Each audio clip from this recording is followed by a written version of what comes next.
Hey guys. Hey Lee. Lee says good evening. Good evening, Lee.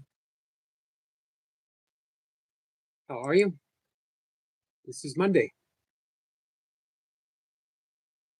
Monday means Miss Blipper.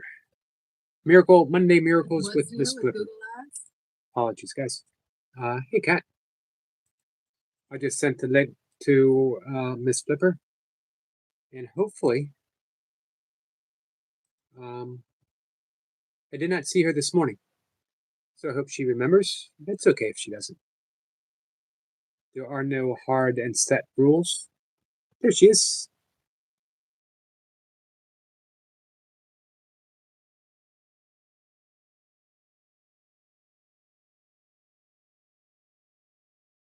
Miss Blipper needs no introductions any longer. You guys know her, you love her. Let's bring her up. You guys have questions for her. Hey, Magiza, how are you? It's nice to see you, my friend. Kat says, I knew she would remember. Hey, Eric, hope all is well. Picked up my 3-month check. Hey there. Awesome. Hey, our friend Magiza just picked up his 3-month chip. 3 months of sobriety. Hey there. All right. Congratulations. That's great. Hey, Ellie. 3 months of sobriety. I hear a voice in the background. That voice that was my computer. Is it gone now? It should be better. Well, I just wanted to mention that voice sounded very loving and wise. Who was who was that you were listening to? That just fell over. Okay. I have an unstable thing here to hold my device. There we go. Yeah. Perfect. Yeah, sort of. It's all bouncy like that. How are you, Eric? Good. How are you, my friend? Good. I have something I want to. Can I show you something really neat? Yep.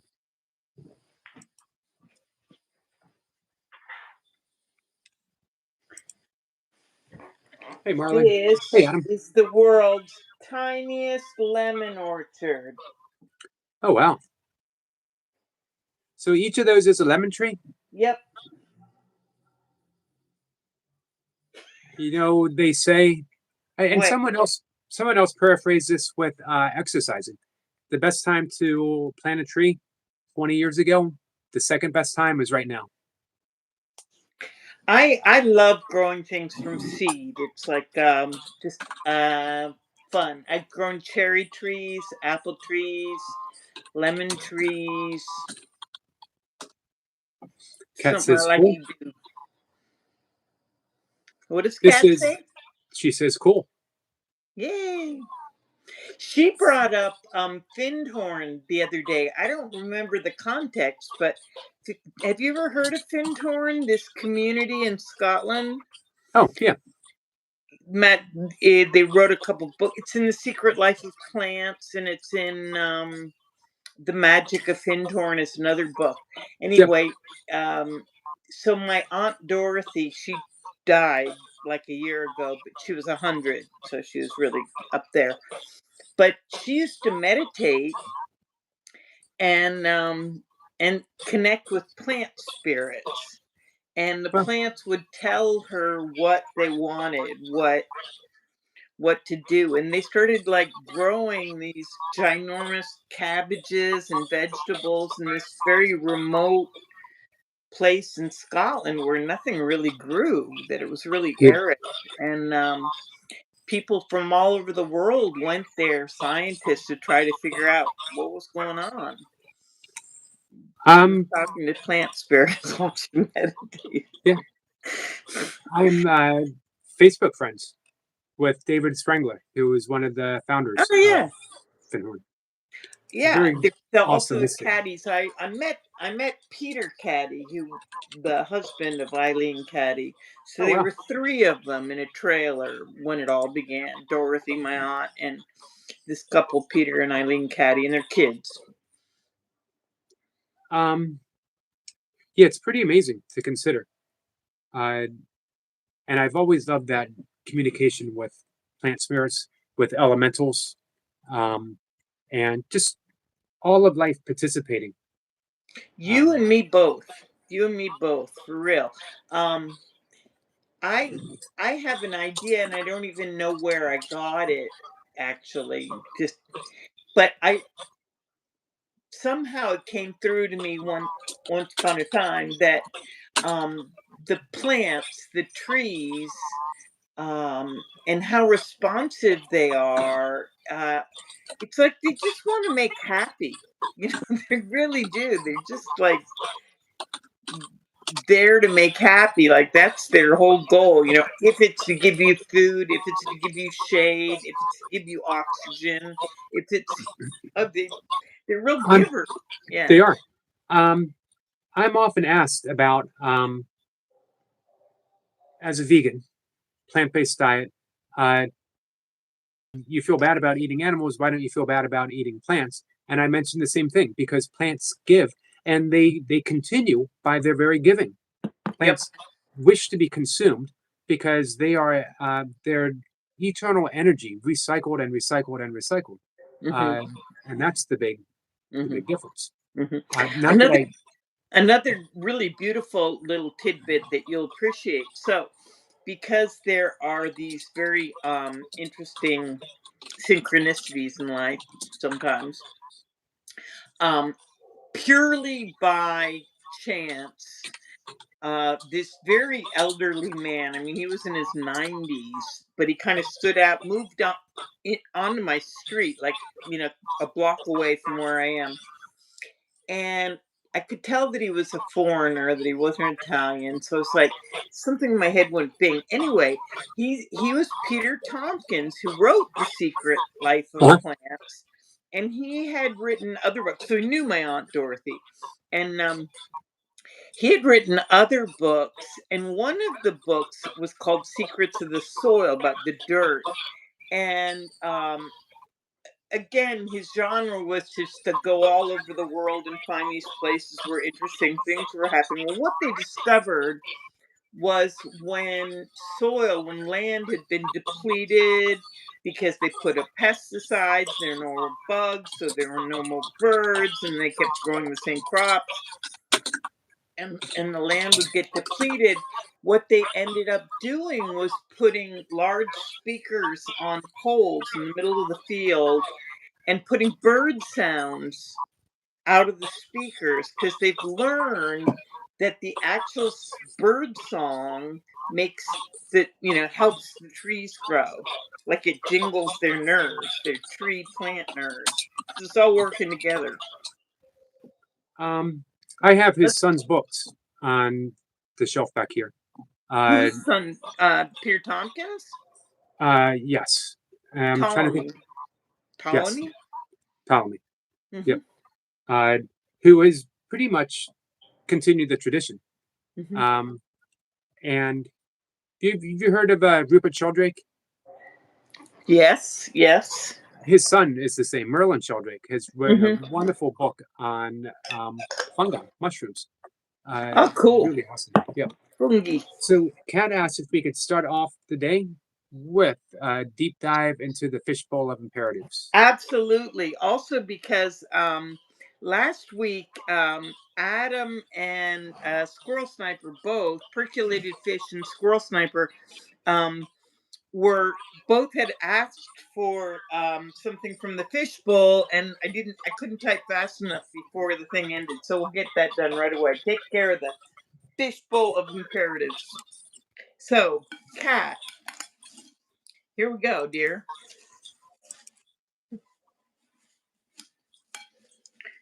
Cat, cat, cat. Somebody in one of your chats called it the Oracle. And I was like so impressed. It's like what a cool name for a fishbowl.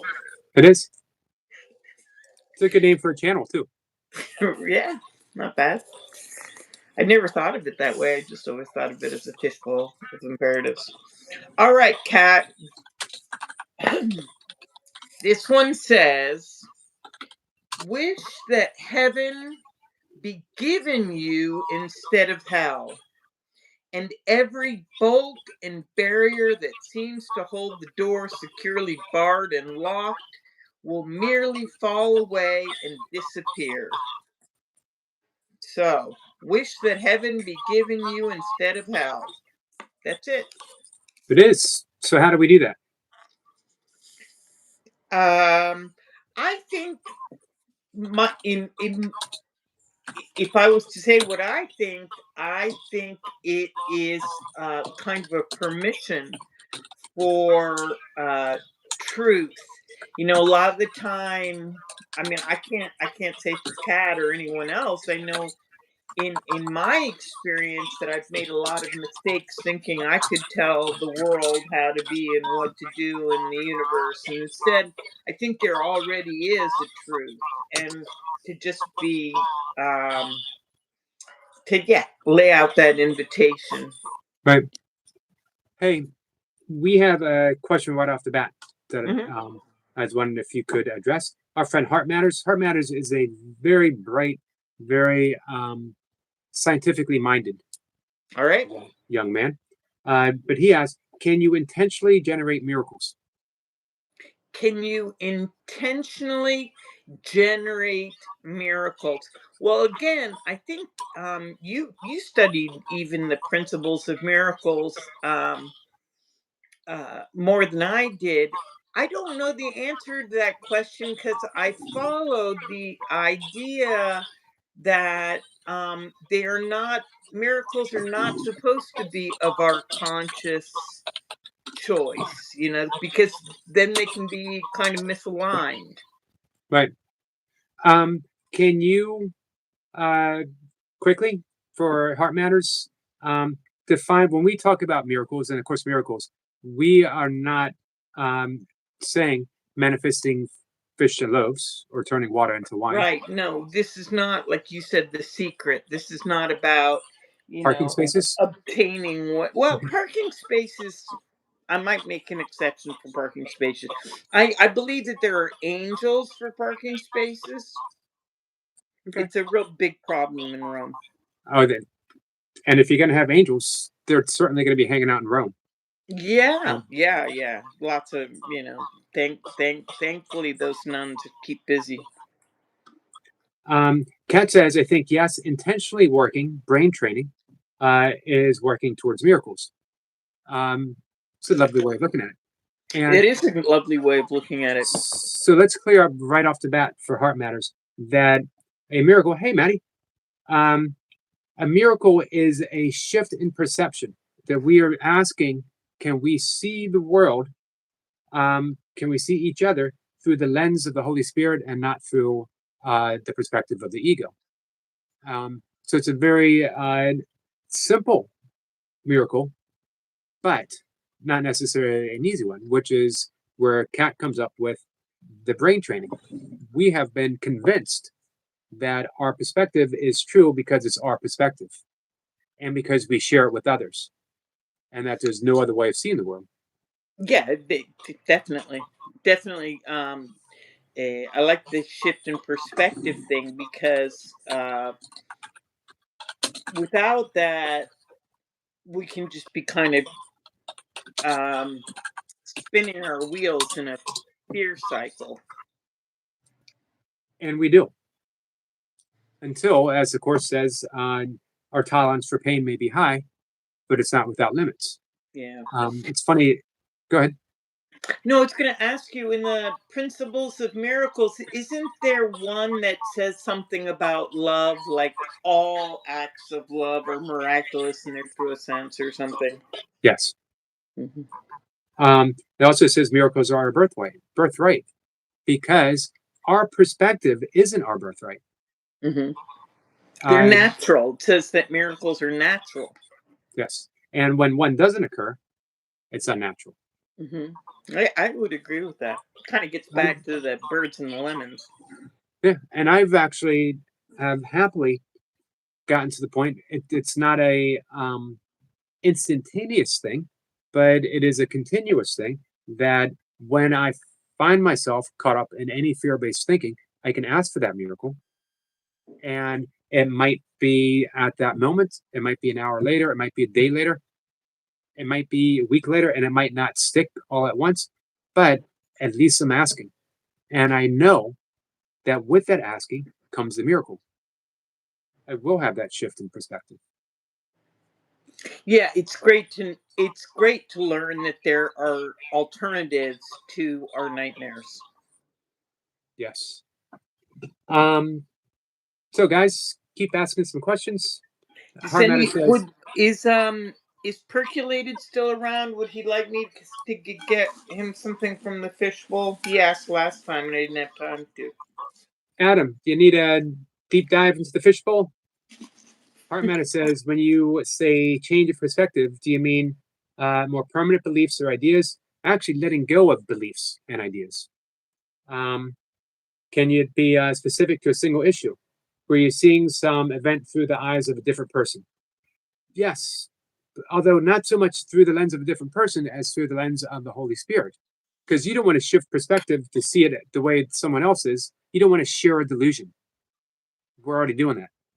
I don't need to ask for a miracle and see through the eyes of someone that I totally disagree with, politically or socially.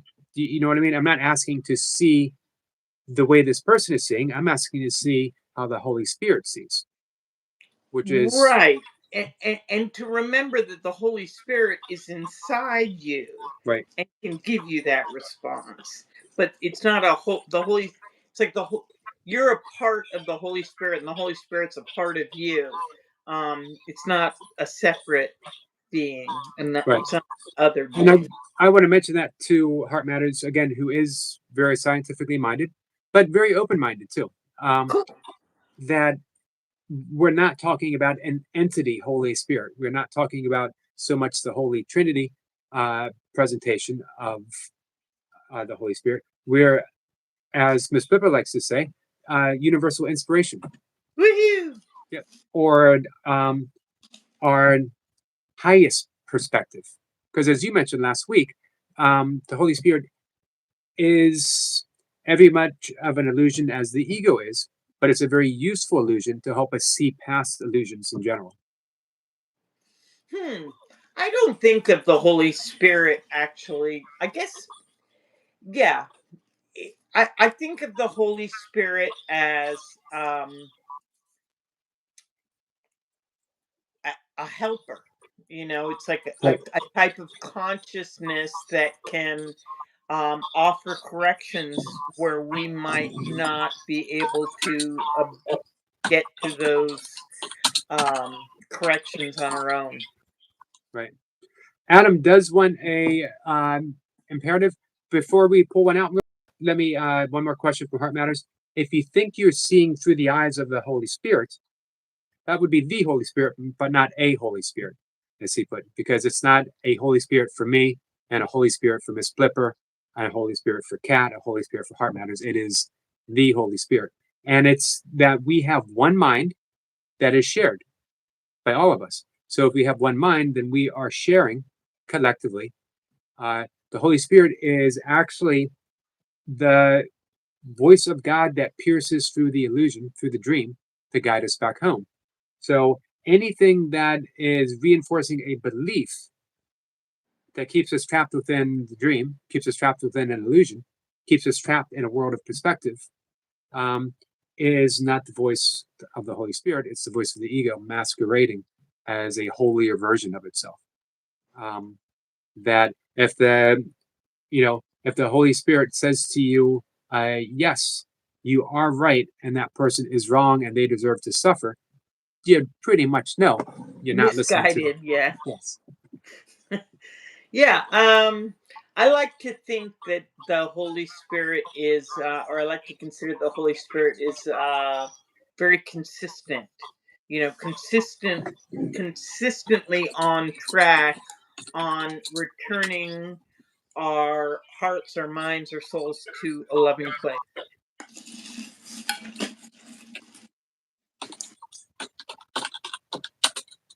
Okay, Adam. Here you go, guy. It says, Be vigilant against temptation, then, remembering that it is but a wish, insane and meaningless, to make yourself a thing that you are not. Do you want me to read that again? Yes. How did that resonate with you, Adam? Be vigilant against temptation, then, remembering that it is but a wish, insane and meaningless, to make yourself a thing that you are not. So it says to be vigilant against temptation, which is to make yourself a thing that you are not. Nice. Hey, so who else wanted one? Was it Sniper? Yeah, but is he around? I haven't seen him in here. He is. Sniper, you ready for your own imperative? A chipmunk imperative. That's a good name for a channel too. Yeah, it is.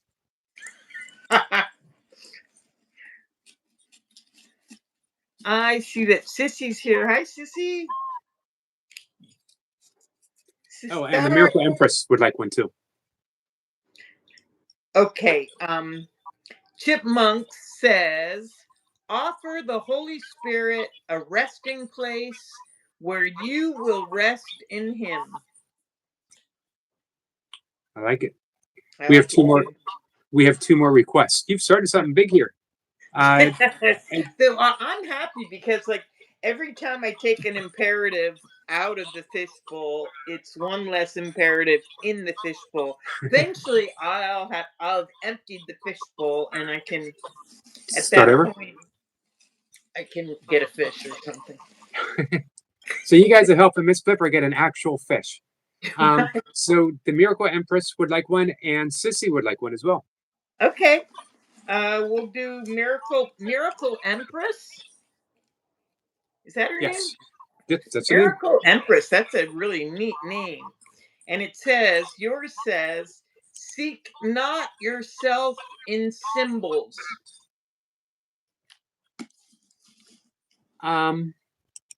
Seek not yourself in symbols. I like that because it reminds me of shiny objects. Bling. Yeah, you're not bling. And well, we spend quite a bit of our lives chasing after shiny objects, even in terms of belief systems and our spiritual paths. We always want that next meditation technique that's going to take us to the higher plane. We always want that secret whisper from a guru that's going to bring us to ultimate enlightenment. We don't want to do the work, which is forgive, forgive, forgive, forgive. Yeah, I think we can just get. I think it can be even much more simple. We just get distracted. My lesson today was to remember. Your purpose is to remember God, and so like don't get distracted with all the other stuff. Right. For me, lesson for the day is I can escape the world I see by giving up attack thoughts. Yay! I'm working on it. I still have a few. It's hard in a divided country, politically speaking. It is hard not to find yourself, even though I keep it remote. Something will catch my eye, and I feel myself getting drawn. How could this be happening? How could this be happening? And I got to remind myself, it isn't happening. It just feels like it. Yeah, but having to refocus there. It is incredible how much the mind can wander sometimes. So, shall I pull one for Sissy now? Soulstar Productions. All right, I'm going to take a deep dive into the fishbowl of imperatives and see what comes up. And this is the one, and it says, find hope and comfort rather than despair in this. You could not long find even the illusion of love in any special relationship here. That fits right in the theme that we were talking about. Can you give a quick little rundown on a special relationship? There probably is nothing. I mean, according to the course, in any case, the special relationship is like the last holdout where we really devote a lot of energy to deceiving ourselves, and meaning trying to create some nest or something else to to usurp God's place. Meaning we want to set ourselves apart in a relationship, or we want the relationship to set us apart, and be something that is more powerful than God, and it doesn't work. Could we think of it as a replacement for God? Yeah, it's again, it's kind of like a vain trying to usurp the place of God. But if we're sticking on, one person, one person's body, one person's, just that relationship, just being special with that one person, then we're kind of missing the greater picture. There's more to what's going on than that. So it's kind of like a big card in the defense systems. Do you have the wrist strength, the hand strength to dive in once more for our friend Tiger King? Oh yeah, You need to stretch King out or imperative. anything? Maybe do some mobility exercises, or are you good to go? So happy to do a Tiger King imperative. I can't tell you. I hope Tiger King comes on your channel. I'd like to meet Tiger King one day. Me too. All right, Tiger King. It says, remember that the Holy Spirit interprets the body only as a means of communication. There you go. Well, we just kind of, so that's a good alternative to the special relationship. Right. It's funny how we are flowing pretty nicely with those. Yay! Thank Hey, you, Magic. Fishbowl. Magic. All right, we got one more from a new friend, Magic Rock Egg Monkey, which is a fantastic name for a channel. Truly. Would like one. All right, Matthew. Let's see. Da da da dum.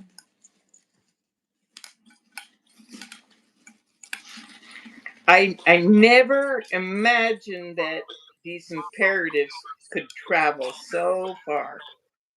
Okay. Matthew, it says, leave this to him. Extension of forgiveness is the Holy Spirit's function. And as the Holy Spirit is belongs to us, is in the mind, that means it's our function to choose the Holy Spirit by choosing forgiveness. We got one more because Miracle Emperor says, could we have one for the collective, for everyone? Absolutely. What a great idea. I love that idea. I was going to say mind and heart, because I like to remind that vision is not only mental, vision is also emotional. So loving vision. There you go.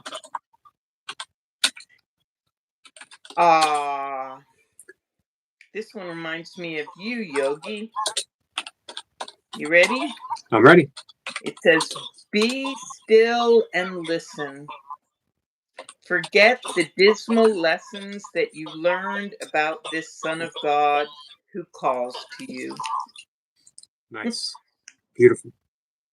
Meditative Be quality. still and listen. You're all about being still and listening. I am all about For sure. Not so hot on listening, is that what you're saying? Adam wanted us to Sid you, Namaste, my friend. Adam wanted you to say something on. Let me see if I can find it.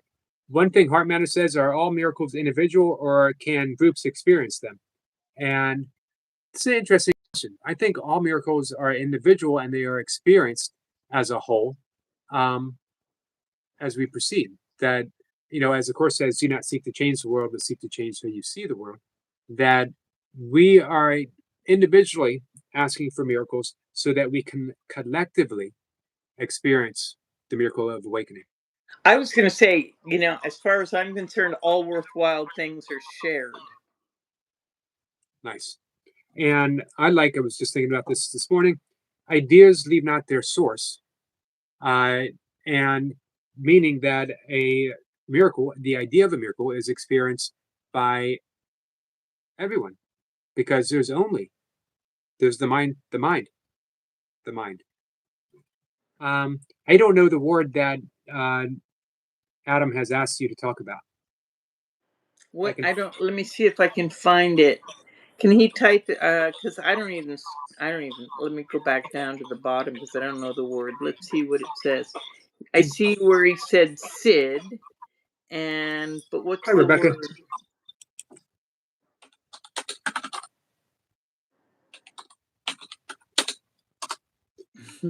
I like what 360 said. God is sitting in your chest. I'm glad he's relaxing. It's a very, very yogic saying, because yoga talks about hidra, meaning the heart center, which is different than a chakra. The heart center is it's basically the intelligence that exists. We're going to use the word collectively again. It's a whole other way of seeing things, as far as I'm concerned. Really, if I tell you, I was just walking down the street and somehow I slipped out of my head, and then I had like this wake up call, like, you can see through your heart. You can choose to see through your heart instead of through all that buzzy stuff going on upstairs. Did you find that word that Adam used? I have not. Okay. Ask him, Adam, can you put up the word again? Because I don't know what word that is. I haven't found it. Heavenly Star, my friend, it's so nice to see you. So yeah, Adam, if you could type it one more, please.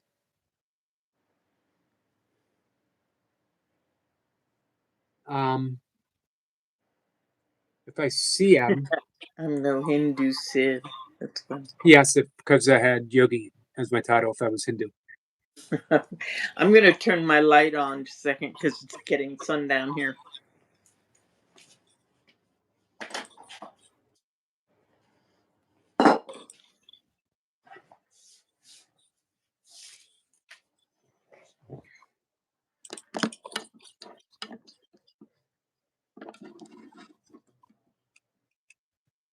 It's still looking.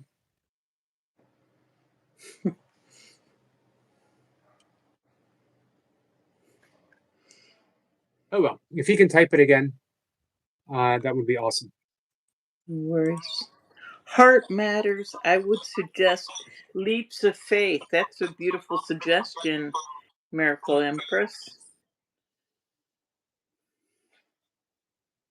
Kat says there are no others. And yet, one time I heard a rabbi speaking, and there was something that he was saying. He was like a rabbi that counsels couples and stuff, and he was saying something about relationships, and that one thing that relationships are there's often a missing piece, which is being in love with other men. I mean, that somebody doesn't see things necessarily exactly the same way you do, or doesn't, isn't there necessarily to just be a yes man or woman to your expectations or desires. No. So I think otherness can be like a cultivated taste too. And it's something to appreciate. There you go. Right. Let's see. So Adam did, I pinned the word that he said. Blue Moon replied to you, Ms.Blipper, coming your live one time if you want. You can read this to her, Eric. So I'm sorry, I didn't understand that. What? I guess he's going to come up on my live sometime. Okay. As I keep asking him, it's going to be an impromptu because I'd like to get to know him first before doing an extended, Sure. hour. Sure. So that's Blue Moon Tiger King. Yay. Okay. Fine. And so do you see the word in the pinned section? Dim Dum, repair. Yes. Beautiful word. He also asked about something that I said yesterday, quoted from, what was his name? The great Kabbalist, Moses. Corbera. Yes. Thank you for saying that the way it's supposed to be said and saving me the embarrassment of saying it the way it's never should be said ever. That he said that God is in all, but all is not in God. And I've been trying to wrap my mind around that a bit, as sort of as a cone, like a Zen cone. I like that. I must say, I like that. To many Kabbalists, the idea of the God, I mean, literally is above and beyond what we can even conceptualize. So it can be very hard to talk about it in words, but can't stop them from trying. Our new friend Sebastian came in. This replies directly to you. He says in capital letters, "She is beautiful." Oh, bless your heart. So sweet of you to say. Armada says, "One idea that has served me well is to focus my energy only on those seeking my help. It takes self-control not to try and help those who are struggling, but are not open to assistance." It's an interesting perspective. I try to help everyone, but I don't try to help everyone by getting busy in their lives. Truly, this is going to sound terribly difficult, and actually it can be terrible. I've struggled with this a huge amount, a ridiculous, absurd amount, but there is something where one can get to a point where you recognize that giving somebody freedom is like the biggest gift you can give them. Right. And like, you can do this, you got everything. It takes your whole, you have your own mind, your own hearts. They're all valid. It's all good. Yeah. Here's one of the things I love about the course is they don't tell us to go out and save people or to,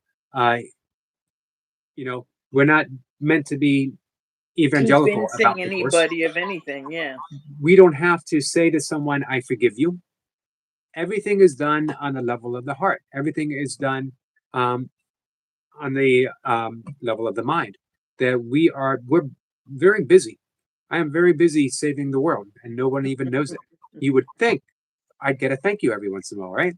Thank you, Eric. You're welcome, and thank you. I appreciate that. I really do. Thank you, because I know you're doing the same thing. So thank you. Same with Kat. So, do you understand the word that Adam is talking about? It's Symptom correction.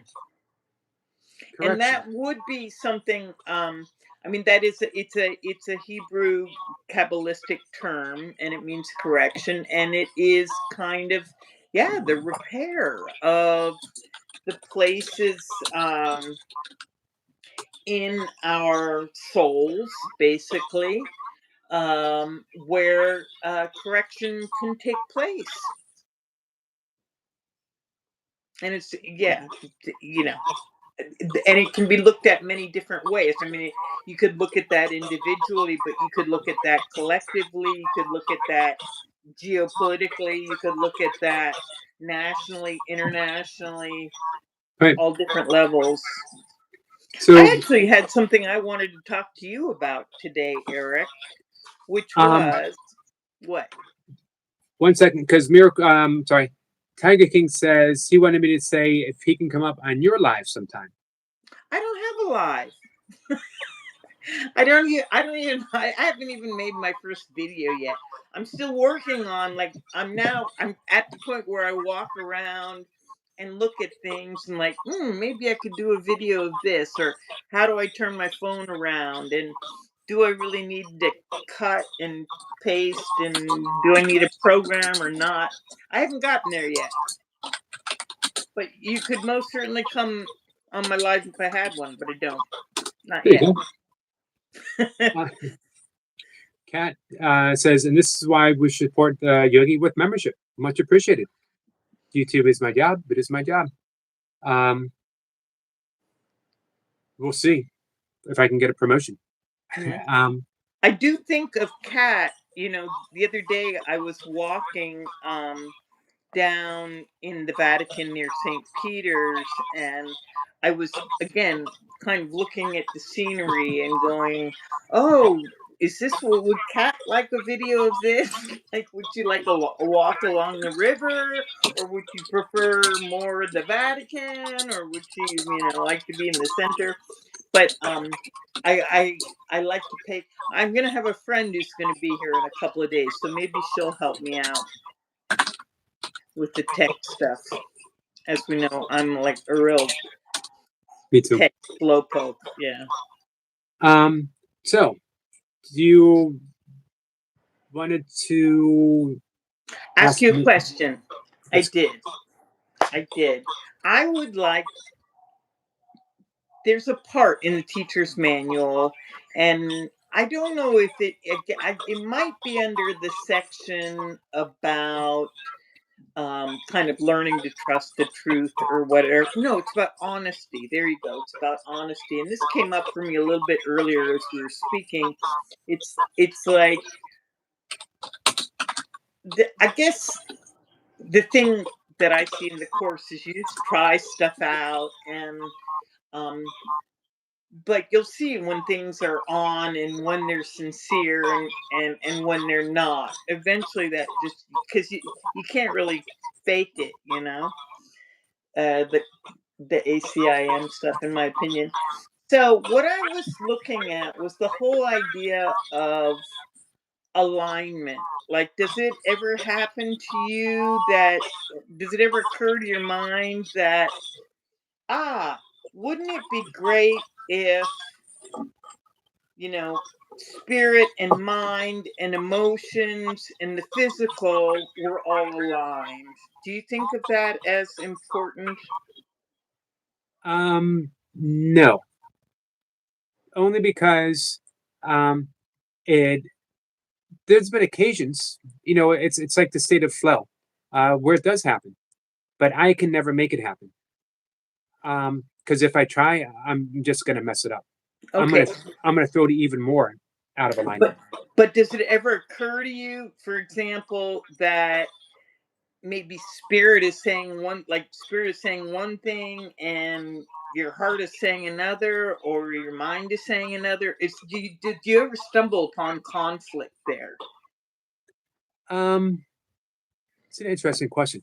I'm gonna say no, because I find when there is that conflict, that there is, or maybe I'm going to say yes. I find when there is that conflict that I am out of line, which means that I am wanting something that I don't really need, or I'm wanting something that I don't even particularly want, but I've convinced myself that I do, or that I'm hurrying a process up. I think it's all going to come down to, and this has been a big issue with me of late, trust. And a few weeks ago, I brought this up to you. Yeah, we Why is talked a little bit about it. It was, yeah, why is it major so hard? subject. And it's so hard because maybe we find ourselves out of alignment. That I am trusting an idol and I'm not trusting the Holy Spirit. So I think my answer is going to be yes and no. There's Timothy Freak, an author, is coming up to talk tomorrow, and he calls it paralogical. What's his name again? Tim Freak. Freke. Tim Freak. Okay, what a great name. It is. He's a great guy. He's written 35 books. This is Deep Awake, and he keeps, as I mentioned to him, he keeps pulling the rug out of not just all of us, but himself as well. You think you're like on a solid path with him, and he goes, "Nope, not the way it is." So it's like, the expression "turtles all the way down." He's actually taken each turtle as we keep going deeper and deeper. He pulls out another turtle. But yeah, he's a wonderful expression, paralogical, where the logical acceptance of the paradox. Yeah, I have another. I've called it like living in an oxymoron folder. I like that. Same thing. Same thing. If you happen to stop by tomorrow when he's up at 1:00, throw that out there on the comment, and I'll read it to him and see what he says. So I have something I want to talk to you about. All right. This is from the Manual for Teachers.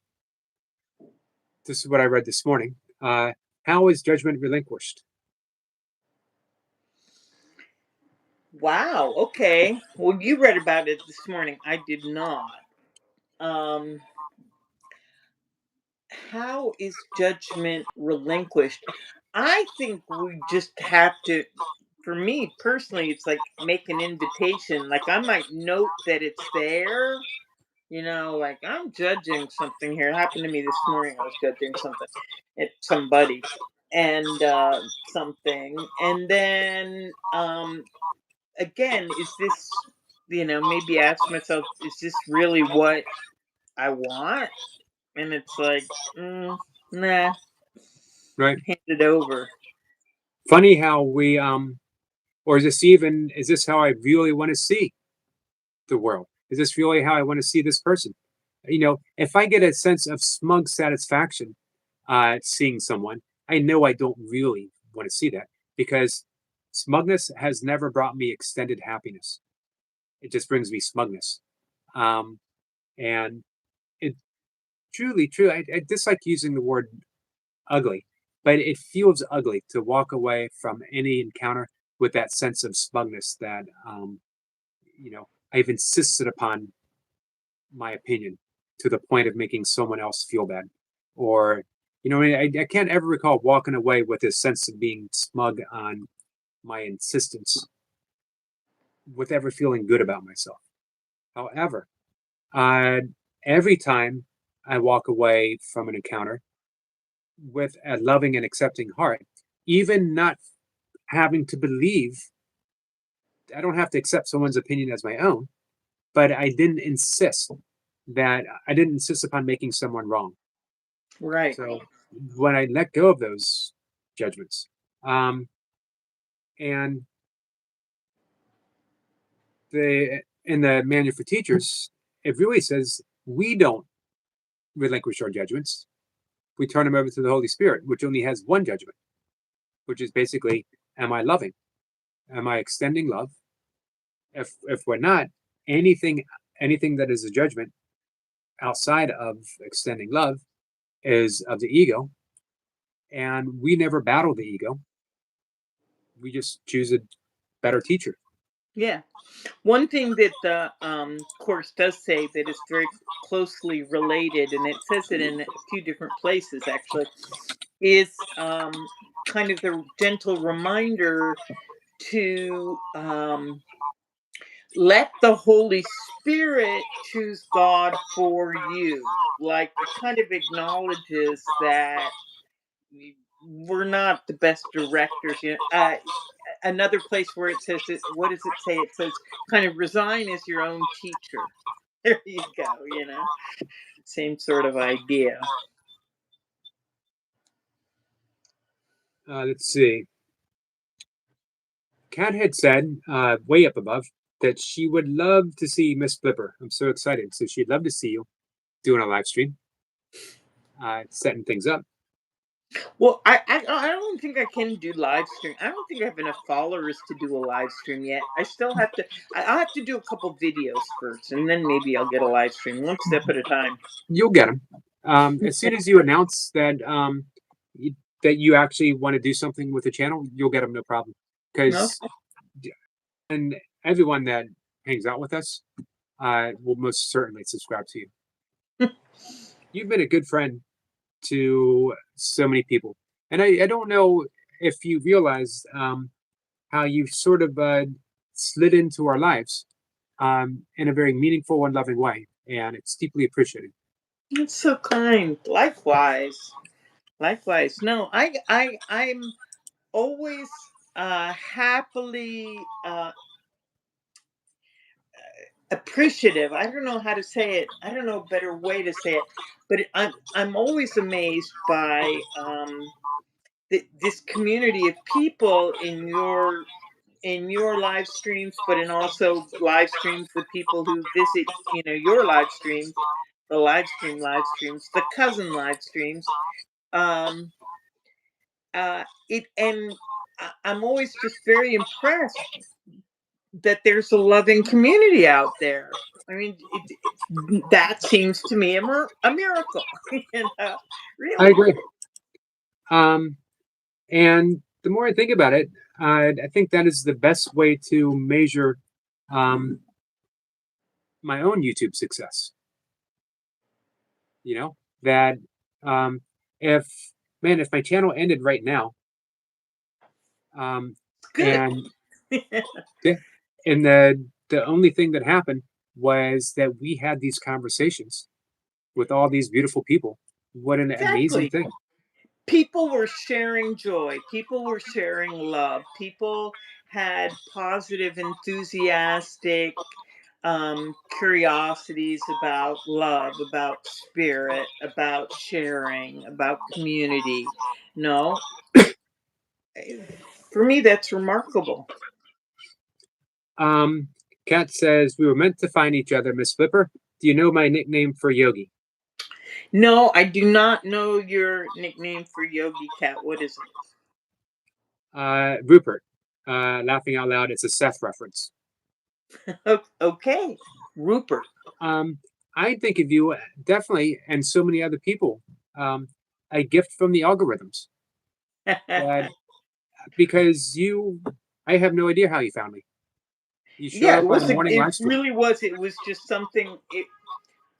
Yeah, a gift from the algorithms. Like I'm like, maybe, I'm bored one morning and I put in, ACIM and Kabbalah or something, and like right. what comes up, and I just click on stuff. I don't know what it is. Yeah. I'm gonna hazard a guess that you weren't on the uh, YouTube search engine looking for bald guys. That No, you didn't type in, let's see, bald guys. It you know I'm pretty algorithms. sure it had something to do with ACIM. That would be my guess. And there was a time where I was like looking at kind of hybrid things with Kabbalah and ACIM, and there was, I think, maybe 3 people in the entire world that like did both. Um, you know, I'm gonna offer something, and then I want you to offer something. All right. I was thinking this morning. Well, let me start uh, with you, and of course, miracles and Kabbalah. How do they and how don't they align for you? And then for me, I'm going to talk about Course in Miracles and yoga and how they align. All right. You want to go first? I think of Kabbalah. For me, Kabbalah is more like a map. No, it,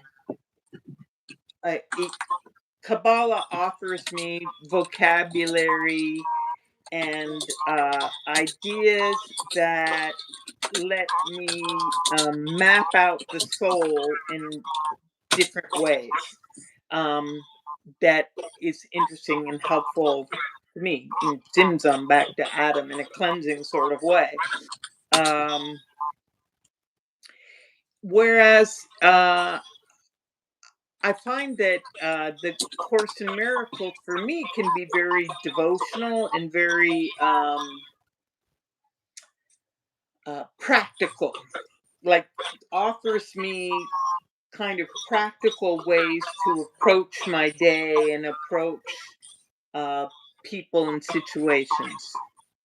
And there's just a ton of crossover. Nice. So the path of yoga is a path of awareness that everything we do, from the asana, the postures, to the breath work, to the ethical foundation, is meant to cause us to see that the mind is clouded by what they call the kleshas, the five afflictions of the mind, which is that our mind is clouded by our attachments, all the stuff that we like. We're attached to what we like. And our aversions. Our mind is clouded by all the stuff that we don't like, because it has our focus. So we see the world through the lens of attachment and aversions, as well as through our fear of death, because it implies that we are small and limited, as well as the aversion of believing that we are an ego. And then last one is the aversion of the affliction of ignorance, that we don't even see that we don't see. And we insist that we do. We insist upon our perceptions as being the ultimate reality and cannot be changed. So the entirety of yoga brings us to see the clarity of the one mind, or we could call God, union, our connection. And I love the entirety of yoga. I love my practice of yoga. Course in Miracles says, yes, all that is true, but just forgive. If you don't want to sit in meditation, just forgive. If you don't want to do breath work, just forgive. If you don't want to do this or do that or whatever yogic practice, just forgive, because then you see the ego doesn't want to truly forgive. The ego wants to hold on to all of those afflictions. But when you do forgive, you are looking past the ego, therefore diminishing the role of the ego, and you've just accomplished all of yoga in one simple action. Mm-hmm. What you're saying reminds me so much of a conversation I was having yesterday about fear. Recently we passed the anniversary of 9/11, and some people in Italy called me up and we're talking about 9/11 or whatever. And it was a very odd time for everybody, but right when it happened, like, nobody knew what was going on. Nobody knew whether it was going to be like World War III. And so everybody was like afraid here of what American response was going to be. Like, are we going to go into World War III? Who knows what these crazy Americans, what are they going to do? And that was when, it wasn't the first time I learned this lesson, but it really kind of drove it in, which was, when people are afraid, or I'm afraid, when that fear is actually, it's like a pair of glasses, it's like a lens. And when you're acting out of fear, then it really makes distortions, a lot of distortions. Like, you can't trust how people are moving or thinking or behaving or speaking or doing when they're acting out of fear. Right. And the Course doesn't say, don't be afraid. It says, recognize when you're afraid. And recognize, here's the hard thing to really understand: fear being an illusion. Nothing real can be threatened, nothing unreal exists. But that doesn't mean, hey, if you're afraid of a snake, don't pick up a snake. Don't mess with a snake. If you're afraid of walking down an alley that is known as a place where bad things happen, don't walk down that alley. Sure. The Course doesn't say that fear can't be used to keep you safe. It's saying that it's an illusion in and of itself, and that the only reality is love. So you can have that fear and make a right decision and go down a different alley, or skip the alley altogether. Yeah, I think it's just, can we ask a question, which is, one, are we acting out of fear? And if we are acting out of fear, is that our happiest option? Is that our best place to be? Is that the life that we want to live, really? And I think it's good to know that there are options, that it doesn't have to be that. You don't have to have a life which is entirely tied up by fear. Right.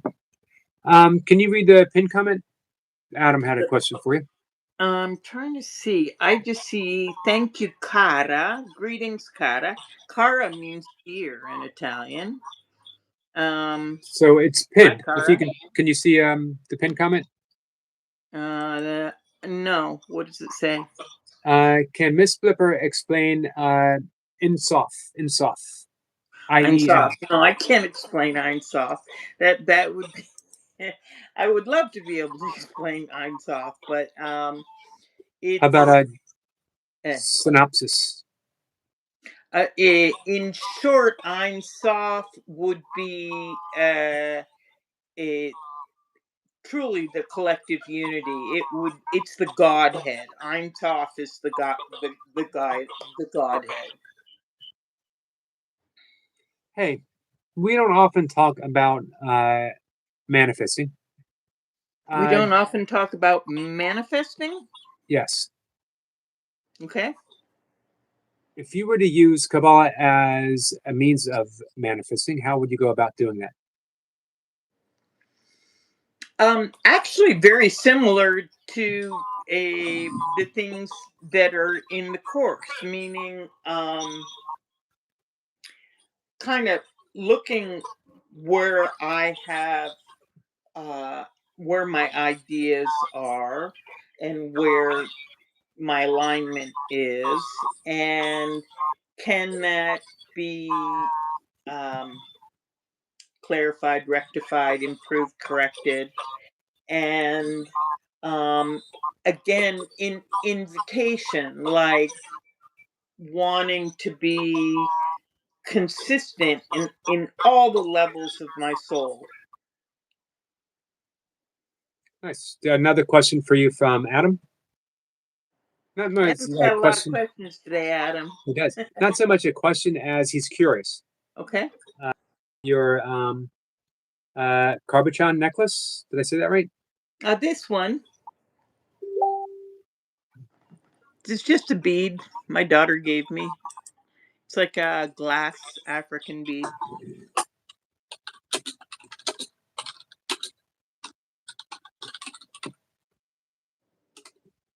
Let's see.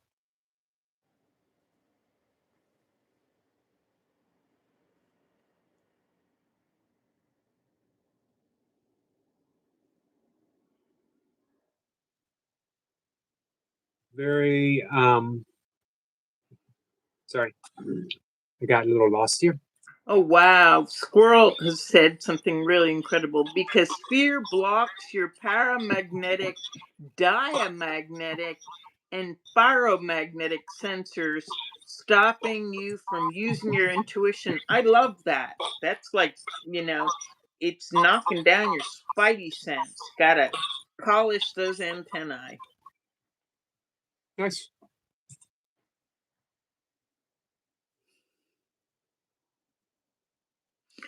Kara wanted to spread some positivity. You're doing it, love.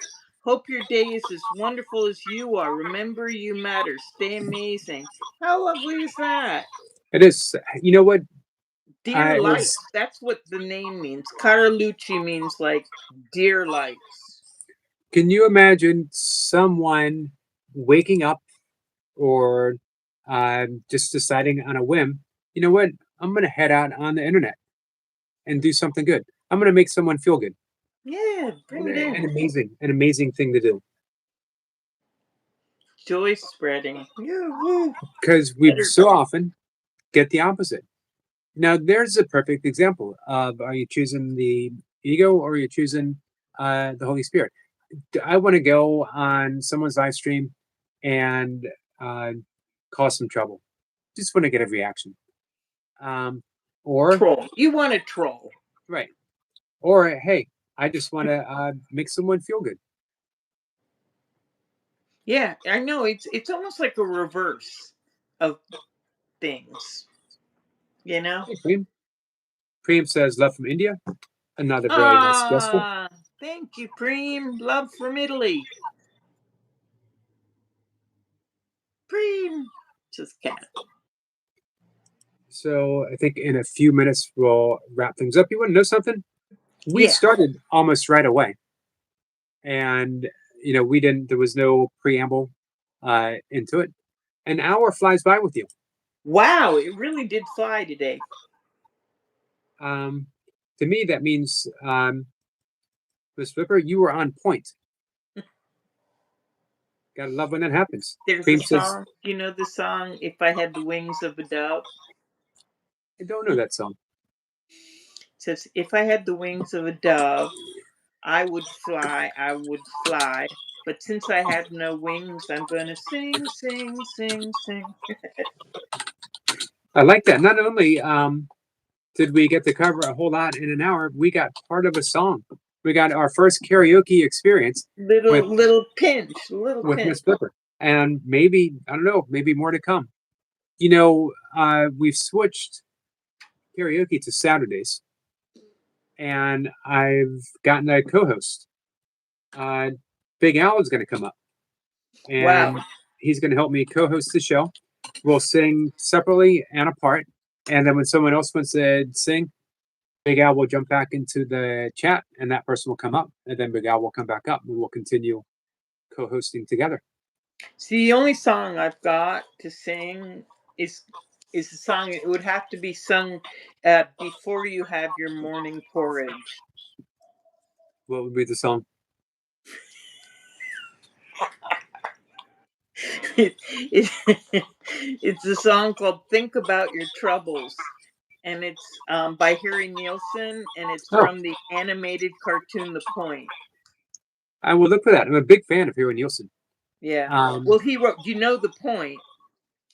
He wrote the whole musical. He wrote a musical that was an animated cartoon called The Point, about a land called The Point, where everything has a point, and a round-headed boy kind of looks like you. His name's Oblio, and he was born in the land of Point, and he's the only thing born in the land of Point that doesn't have one. And there's a song called "Think About Your Troubles," and it's a song for for for the morning before you have your porridge. I will look for that. I had Nielsen Smilson and Son of Smilson, Harry Nielsen's albums. Hmm. You just reminded me though. You know who I'm gonna, what I'm gonna do for Halloween? I'm gonna show up on a live stream with a purple crayon. Yay! That's a nice thing. Because you know With who a it would be, white right? background, white behind you, sheet of paper. Harold on the purple crayon. Yeah, Just that's a it. bald kid in a purple crayon. I don't know if anyone would remember that anymore, unless you're of a. I do, but I'm older than you. I can send you the link. I can send you the Point link because it really is fabulous. Okay, definitely. Anna says, "I love your smile, Miss Blipper." Oh, bless your heart, Anna. Thank you.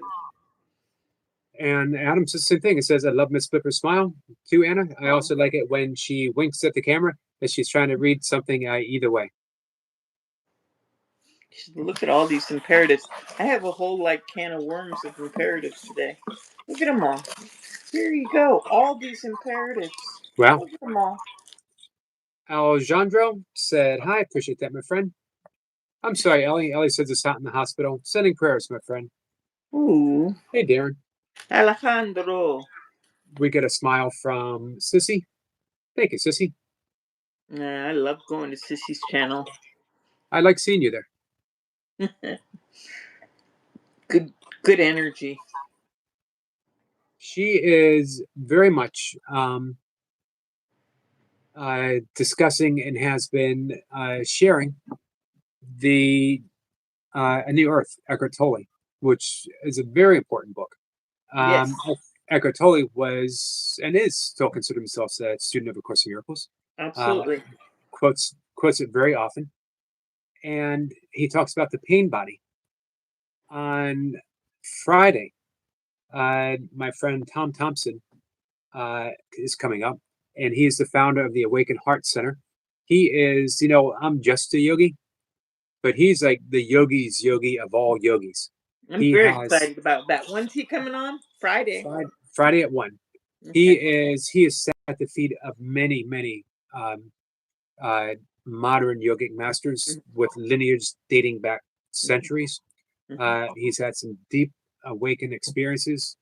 Um, He has he, the same name as one of the Algonquin painters. Tom Thompson was his name. yeah, I have a biography of Tom Thompson. Yeah, It was his mysterious death at Lake in Algonquin, that's right. Lake Algonquin, actually. Yeah. The Canadian, what were they called? The Canadian Five? Yeah. Was it 5? Yeah, there was a group of them anyway. Yeah. I used to go there every summer. Did you? Algonquin Park. Yeah. Yeah, I remember. Well, we went there to see wolves. Um, we didn't see them, but we heard them. We did a little tour where they drive through the park, and the lady would get out of the tour van and howl up into the hills, and then nothing. We'd get back in the van and we'd drive, and she'd do it again. And eventually, in the distance, you heard this You echoing heard them. howl. Oh, yeah. Yeah, amazing. I also discovered Algonquin Park is one of the few parks in North America where black bears actually stalk, hunt, and kill for food human beings, which I don't know why completely fascinated me. Um, I didn't know that that we are prey and they are predators of black bears. But yeah, we would be on their turf in Algonquin Park for sure. right, And I have had experience with bears in Algonquin Park a couple of times. Um, the worst of which was when kind of canvas knapsack was strung up in a tree. We were sleeping in a tent, and the bear ripped through the canvas sack and stole a Tupperware container of clover honey. And the next day, my brother and I went out in the woods, and the bear had eaten an entire loaf of bread and left the plastic, good for him. But then you could see the Tupperware container of the clover honey, and the bear couldn't get its claws. He just left its claw marks. So it was like this very strange frontier of suffering where humans had designed this click clack sealed jar of what any normal bear would love more than anything on the planet, like clover honey, right? It's like the top right. of the top, and couldn't get it open for his life, poor thing. He even tried throwing it at a tree, nothing. Um, yeah, I've spent a lot of time uh, living in northern Pennsylvania Hmm. and um, actually hiking out in western Maryland, where uh, quite a few bear encounters. Always nice to see them. Be respectful, but it's a different thing when you read that, in Algonquin, that you're actually food. Because it had never clicked to me, seeing bears, that I could be food. I knew they were big, and that if I cornered them or I messed with them, they could be aggressive. But the first time I ever in my life thought, wait a minute, I could be food. Yeah, I've never So, heard that. I've yeah. never heard that humans were bear food. Well, of course, grizzlies, different story, but and polar bears. My dream vacation is going to Churchill and northern Ontario, and Okay. in a tundra buggy, Mm. and you drive through the tundra and you encounter the polar bear. Yeah, I haven't done that. I have gone up in a 6-person Cessna to Denali in Alaska. Nice. Yeah, I spent a week in Alaska, I um, loved Alaska. and 3 or 4 days in Alberta. We drove to Banff, Hmm. which is beautiful. Yeah, Natureland. Whee! Let's see. Ellie. Hi, Ellie. Anna, hi Selma. Tacos is yummy. Do you agree with that, Ms.Blipper? Tacos, absolutely. Although there aren't very many tacos I mean, you can get tacos, but I think there's only like 2 places in all of Rome that sell tacos. Ellie says hi to Ms.Blipper. So I'm going to ask you one last question, and then we're going to wrap things up. What is there such a thing as Roman pizza?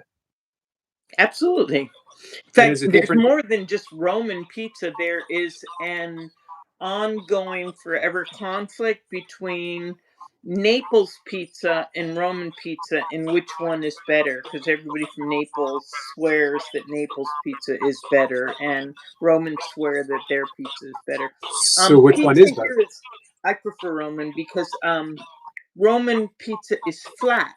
It's like a quesadilla almost, you know. It isn't. There's nothing puffy about it.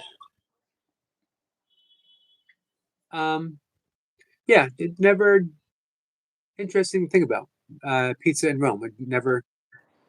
If you had a choice, Chicago, New York, or Rome. Rome all the way, 100%. Wow. Yeah. Where pizza is concerned. Now, supposedly, according to Eric Lapointe, the best pizza in the United States is found in Connecticut, and it's not just his view because he lives in Connecticut. It was, I guess, a national survey, and it got the most votes. So I should have added um, Chicago, New York, Connecticut, and Rome. But you're sticking with the Rome. Yeah, I am. Everything is like they have fresh things here. So they never got really to mass agriculture in the same way, and so the produce, if you get bruschetta on there, or tomatoes or whatever it is that's going on your pizza, it's fresh. Anna says, "What toppings do you like, Ms.Blipper?" What toppings do I like on my pizza? Yep. Oh gosh. I like mushrooms. I actually prefer strangely white pizza to red pizza. Like, I'm not a huge fan of tomato sauce. I don't mind it. I don't dislike it. I just burnt out on it. Like, I don't need more tomato sauce in my Right. life. Um I like very much what they would call primavera, which is springtime, which is just cherry tomatoes and rughetta and mozzarella. Um, let's see. Sissy says mushrooms and anchovies. View on anchovies? I like anchovies. I'm an anchovy fan. I make something they'd make here, which is really good, is fior di zucchi, which is the zucchini plant. Um, yes, it makes the zucchini vegetable, but before the zucchini are vegetables, they are flowers, big orange flowers. And here they take the flowers and they stuff them with anchovies and mozzarella, and then they put batter on them and fry them. They're really good. Well, we're on the topic of pizza. Is there Funny, something it's in a funny view? that if people are talking about food, because in Italy you don't really need to talk about anything but food. They talk about food all the time. Like, they can really talk about food for 3 hours in a row. Is there something that does not belong on pizza? Well, the Italians would say that pineapple does not belong in pizza, but I don't mind that. In fact, now that I think of it, the best pizza that I ever had was pesto and potato. Potato and pesto pizza is really Oh, wow. good. I've stated this before. My own view. If you like it and you want to put it on a pizza, go for it. Yeah. Our friend, Sweating and Smiling, another Adam, is the first and only one, to my knowledge, who took the mushy pea challenge and put it on his pizza. It was pretty gross, but Ew. I agree. I agree. But he loved it. He said it was awesome. Yeah, I'm not into mushy peas. Some people here put Nutella on pizza, and I just think that's kind of it. But I'd be fine with it on a crepe. So who am There I you to go. say? Here's a quote I'm going to ask Kat. Kat, peanut butter on pizza. No. Can it be done? Should it be done? Mm. No. And I like peanut butter. Me too. Sissy says, "Ooh, on peas on pizza" with a Mr. Yuck face. Yay! Yay! No mushy peas. It's like I like peas, but I don't like mushy peas. Like Would why? you put? Would I? Well, I don't like peas, but I particularly don't like mushy peas. I could take a pea like a supplement. I could just swallow it. I then say I ate a pig. But mushy peas. Nobody believes me on this. I'm truly convinced that most people's problem with peas and the whole bit about mushy peas is not about the peas themselves. It's about the fact that for children they roll off forks. You've So mentioned it before. I think that that's the problem, and I think they made mushy peas came about because kids were having problems keeping peas on forks. So you are basically insinuating that I am psychologically damaged in my childhood by rolling peas. PTSD of pea eating. Exactly, PTSD. Yeah, whatever. Yeah. Okay, I would not argue that. We'll see what comes up in therapy someday. I really Ms. think you'd Blipper. be fine if you had mashed potatoes. I don't eat mashed And potatoes. you don't eat mashed potatoes. I eat potatoes. I this is a theme in my life. So do I you have mash. a mash problem? Is that it? I am my own masher. God made me to mash. I was designed to be a masher. I Mm-hmm. need no help. Mm-hmm. One of the few things in life I don't need help with. I don't turn to the Holy Spirit and say, Holy Spirit, please mash my food for me. You Do it all know, myself. I had a brother, my oldest brother, and he absolutely just butt refused to eat anything mushy ever. Like he was just against mushy. Wasn't gonna happen. It's the only sane approach. So free life. Although Sissy's going to start any minute, and so is Kat. Okay. Because they're throwing out things, exceptions. And Sissy was because I like hummus. Oh, Hummus and it's being mushy. and it's a chickpea. It's But now, mushy. if I go by my rules, I have to avoid hummus now. She took hummus from me, and Kat and I talked about when you think about it, a peanuts are legumes, not a nut, and it's mushed. Yep. So now Kat Yep. has ruined peanut butter for me. You're just full of contradictions, Eric. I That's am. all Reminds me of why can't I think of his name? The poet. I am. Do I contradict myself? Don't know who you're talking about. Give me a second. I'll bring him up. Do I contradict myself? T.S. Eliot? No. Earlier, and one of my favorite. And for some reason, he slipped in my mind. Auden. For I am large, I contain multitudes. When he's asked, do I contradict myself? Therefore, I contradict myself, for I am large, I contain multitudes. Leaves of Grass, Walt Whitman. Oh, Walt Whitman. Okay, yeah. So yes, I contradict myself with my mushiness, and I'm okay with it. Adam says sun-dried tomatoes. Sure, why not? Yum. Sissy says mushy peas hummus. See what they do to me? This is why, by the way, this is why I practice forgiveness. So I can, one, forgive myself for eating hummus and peanut butter, and I forgive Sissy for taking hummus, for her attempt to sabotage my hummus love. Adam says, I can't imagine grapes going on pizza. Here's the question, though. If pineapple, then why not grapes? Yeah, it's really interesting. There's a ton of grapes in Italy, but they don't have grape jelly. I I see a question here from Percolated Fish. It says, "Can Ms.Blipper explain? Maybe that was Einsoff." I don't know what it Yes. says. Okay. Yeah, that was Einstein. All right. Orange pizza, says Vicky. Interesting. Here's, I think, something we're all going to agree with. This will be my very last thing. All right. No raisins on pizza. No, Ever. but I like raisin bread. I can't imagine anyone saying yes to raisins on pizza. I'm not a raisin person either. I think I've given an entire 5 a.m. live stream talking about the great injustice, the literal act of hate that we've done to grapes by zombifying them into raisins, sucking out their life essence, turning them into shells of their former selves. You could do dessert cinnamon raisin trail pizza. mix. Like if you're traveling and you can carry them around in your little sack while you walk 400 miles. Raisins are a good part of trail mix.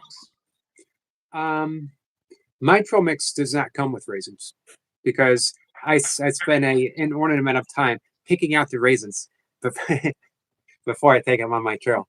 You can give me your raisins then. Okay, we got a deal. Kat Right. says you could do a dessert cinnamon raisin pizza. Could. Good. Yeah, I mean, some people are not. I don't mix sweet with my pizza. I think of pizza as savory, but some people do. Right. I'll do sweet with crepes, but not with pizza. Yeah. Like sometimes, I do sweet potato, and sweet potato would be good on pizza. I've never had it, but I think it would. I'm getting mixed signals.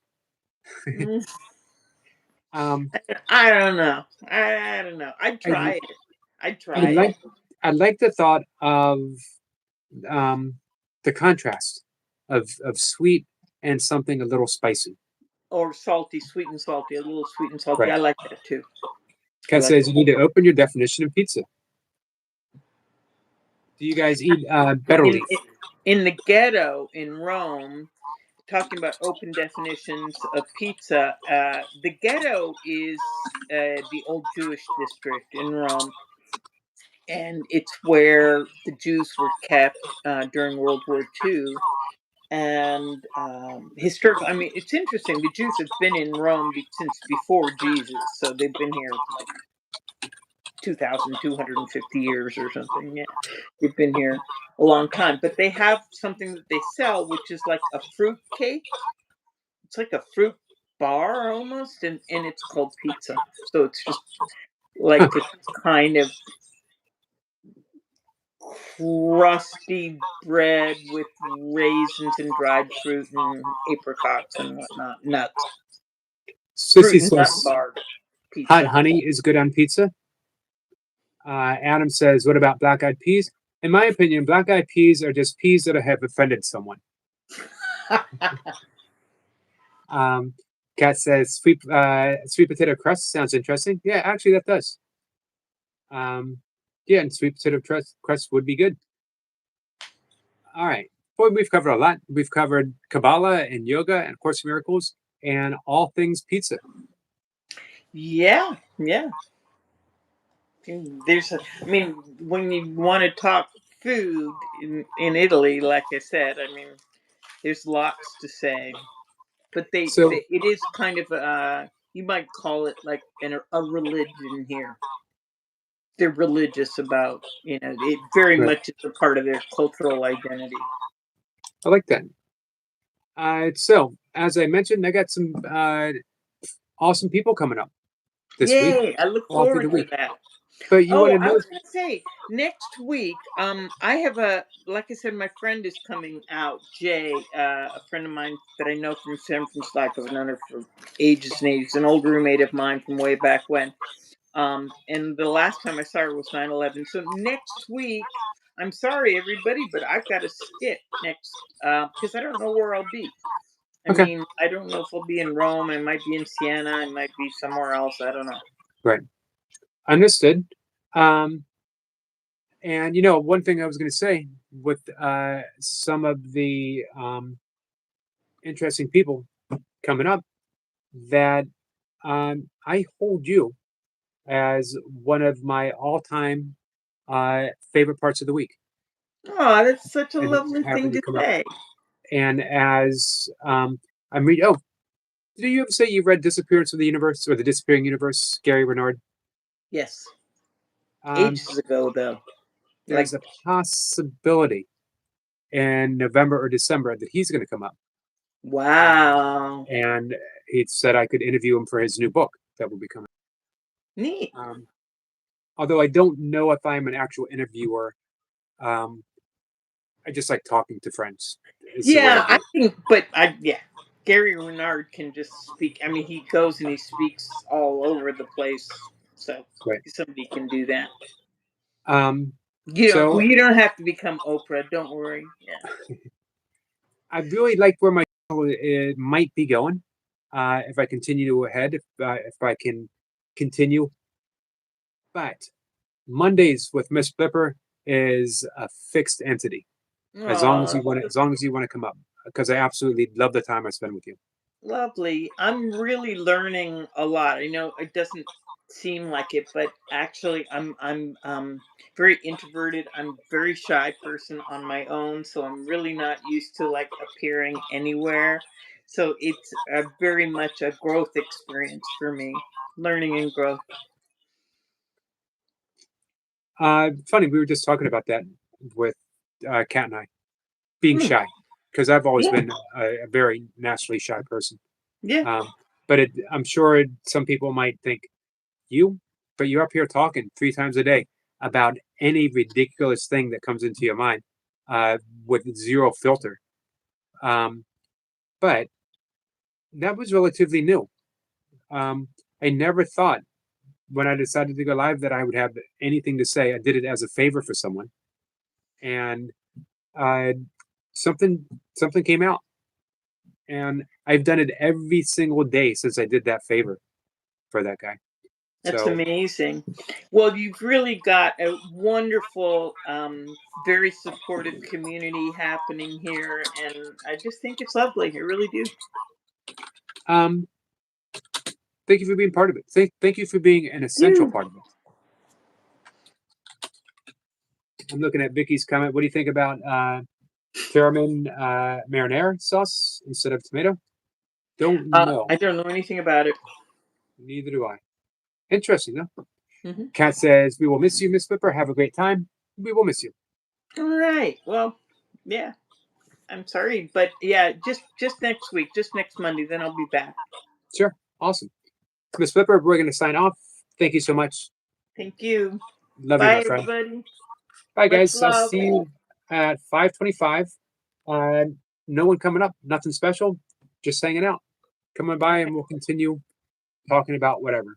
Maybe pizza. Okay. You never know. All right. Take care, guys. Bye, bye.